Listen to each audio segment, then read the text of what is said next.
IVM.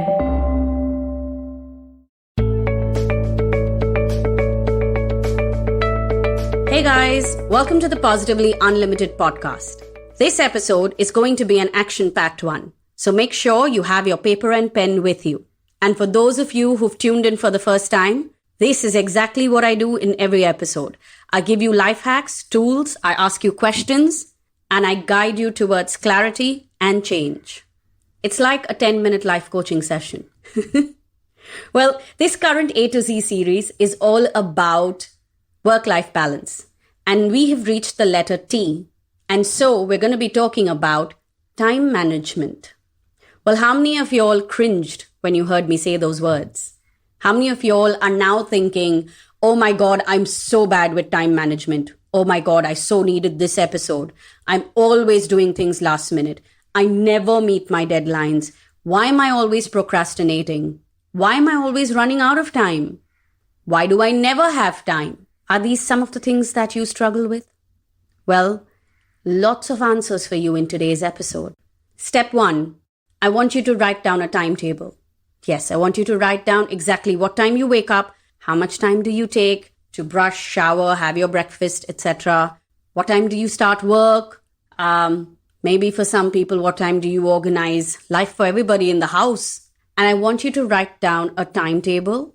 It has to be very, very precise, which means if you sit every morning from 8 o'clock to 9:45 doing nothing, barely sipping your tea or coffee, then I need you to write that down. If you wake up at 8 and till about 2 p.m. in the afternoon, you don't have half a second to breathe, I want to know exactly what you have done between 8 to 2 p.m. Well, I don't need to know it. I need you to be able to see it very, very clearly. So put this on pause and make your timetable. Think about yesterday. Think about day before yesterday. It's okay if some days certain aspects are different. That's fine. Don't stress about it. But more or less, there is a pattern that runs through our day, through our weekdays and our weekends. So I need you to get this down. Next, once you have written this down, I want you to look at it and I want you to answer this question. How much time do you spend at work? So how many hours at work? And how many hours do you have to do the fun things you want to do in your day or life? So how much time goes into work and how much goes into your personal stuff? Now remember, your personal stuff gets divided into two aspects. One is doing things for family or spending time with them. And 2 is things that you want to do. Journal, work out, get on a call with friends, dinner, watch a movie, read a book, etc., etc. Essentially, I'm asking you to look at that timetable that you put down and understand how many waking hours do you actually have in a day. Now, let me explain why I'm making you do this, and maybe you'll be able to answer the question better. A lot of us, when we put down a to-do list, we put down a whole bunch of things that we want to do at work as well as out of work. But the problem is this. Our work takes up 12 hours of our day. And technically, that's our entire set of waking hours.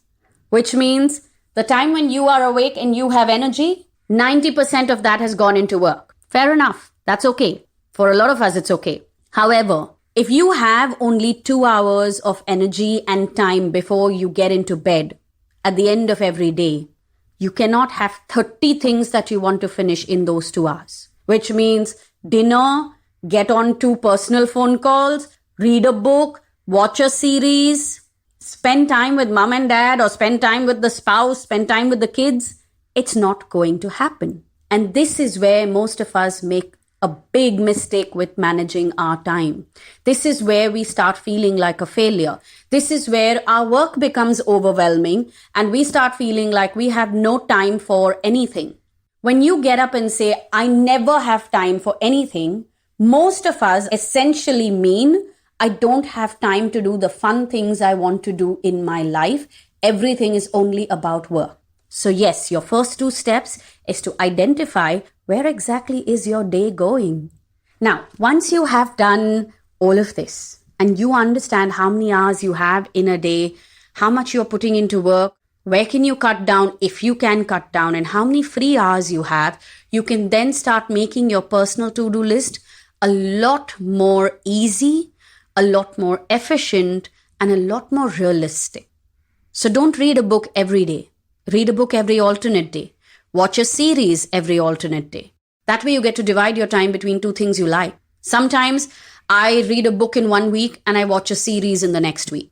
I don't like losing the link. So that works for me. Maybe it could work for you. This thing that we have, that reading must be a daily habit, honestly, not necessarily. Remember that for most of us, reading is a hobby. Well, your hobby is supposed to give you joy. It's not supposed to stress you out. Now, once you have done this and you have a sense of where your time is going, and I know that stuff will start to change for you as soon as you just do these first two steps, I have a third one for you. And this one is useful for you even at work. I want you to look at your to-do list and I want you to write down how much time will you take to complete each task that you have listed down. Now understand, what do I mean by how much time you will take? It is about your individual capability and capacity. So for instance, when somebody asks me to make a presentation, I know I'm going to take 3 days because I'm good with PowerPoint, but I hate making presentations. I hate it. So I know that I'm going to procrastinate and I'm going to take longer than I actually need to. So I'm going to buffer in time for that, right? Sometimes when someone tells me to do a workshop and it's something that I have already put down somewhere, or it's an idea that I've already worked with, then I need 30 minutes to prep for it. That's it. Sometimes when I'm planning longer workshops, group sessions, I may need 2 hours to sit down and put things down on pen and paper and work things out. So you need to know that every task that you have put down on your to-do list, whether it is a professional piece or something in your personal time, how much time will each of it take? So if you have put down watch Game of Thrones, you need to know how much time in that day will you spend on it. Will you watch 1 episode? Will you watch 2 episodes? Are you planning on binging and watching 8 hours of Game of Thrones?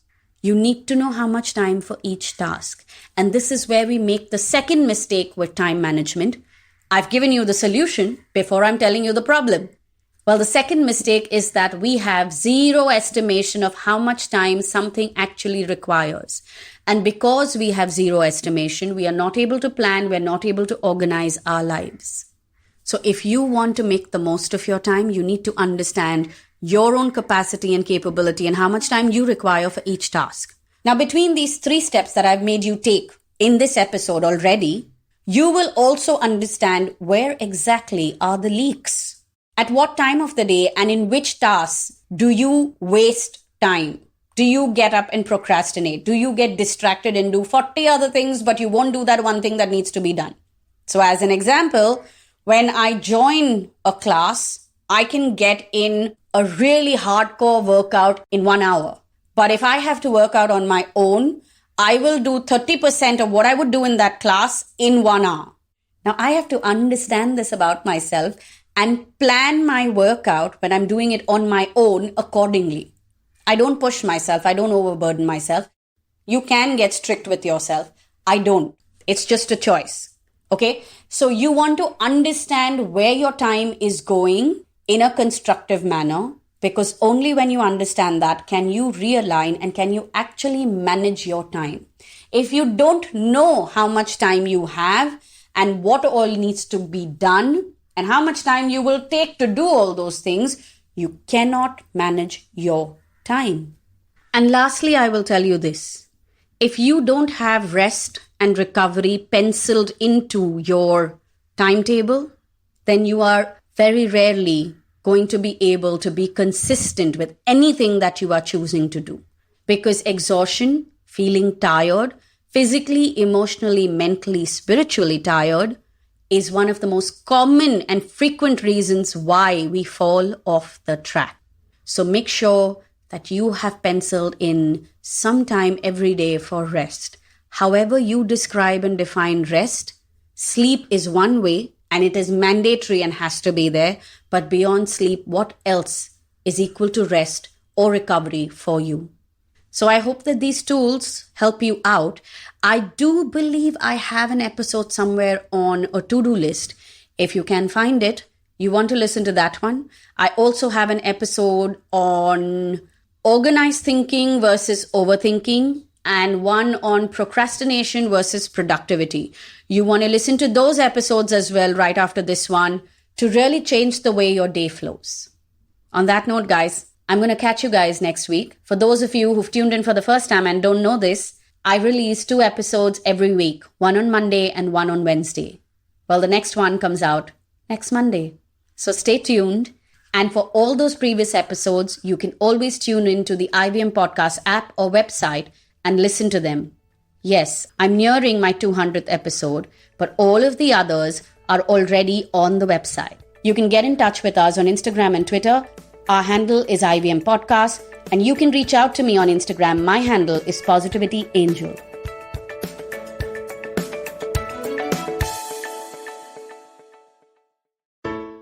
I hope you enjoyed that show. If you aren't following us on social media, please do. We're IVM Podcasts on Twitter, Facebook, and Instagram. I'd like to thank the sponsor on the network this week, Credit & Sia. Thank you so much for making this possible. On Cyrus Says, Cyrus was joined by actress Shreya Pilgaonkar to talk about her career in acting. On Begin the Journey, Ashish Vidyarthi lists down the modern concepts of friendship and how one can choose the right friend circle in life on Begin the Journey. On The Habit Coach, Ashton Doctor was joined by Aisha Bilamoria to talk about running and developing an athletic mentality. Farhad and Sunethra are joined by LGBTQ workplace advocate Suresh Ramdas to discuss the new normal in queer relationships on GBCD. On Tere Mere Raaste, Keshav Chaturvedi takes us to the riverbanks of Banaras and describes the soulful mornings to us. And finally, on the Positively Unlimited podcast, Chetna Chakravarthy takes the fear out of the word responsibility. And with that, I hope to see you again next week. Whether you're an established sports person or a budding one, or simply a sports enthusiast, join us, Tanvi and Shlok. We are 2 passionate pro badminton players talking policy, mindset and everything sport. So tune in to the Millennial Athlete every Monday. Only on the IVM Podcast Network. Trust us, it's gonna be lit.